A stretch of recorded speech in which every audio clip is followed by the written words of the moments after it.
পানের দাম কমায় লোকসানের মুখে দিনাজপুরের চাষিরা। গত বছরের তুলনায় 3 ভাগের 1 ভাগ দামও মিলছে না। চাষিরা বলছেন সুপারির দাম বাড়ায় ক্রেতা কমেছে পানের। লোকসান ঠেকাতে প্রণোদনা ও রপ্তানির উদ্যোগ নেওয়ার আহ্বান তাদের। বংশ পরম্পরায় পান চাষ করে আসছেন দিনাজপুরের অনেক চাষি। আগে পান চাষের লাভ হলেও এবারের চিত্র ভিন্ন। চাষিরা বলছেন গত বছর 1 পোয়া পান 2000 টাকায় বিক্রি হলেও এবছর দাম নেমেছে 800 টাকায়।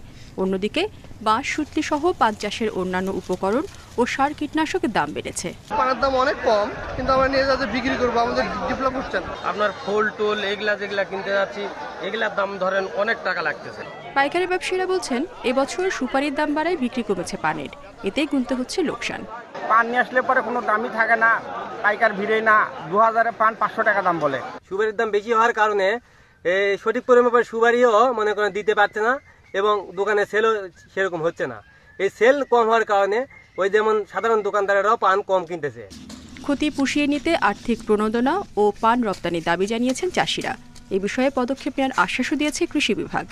বিগত বছরের তুলনায় এবার পান চাষে কিছুটা দাম কম পাওয়াতে তারা প্রত্যাশা রেখেছেন যে সরকারি যদি সহায়তা পাওয়া যায় তাহলে এই ফসলটির চাষ আরও দিনে দিনে সম্প্রসারিত হবে এবং তারা জাতীয়ভাবে অবদান রাখতে সক্ষম হবে। দিনাজপুরে এবছর পান চাষ হয়েছে 210 একর জমিতে। Independent news.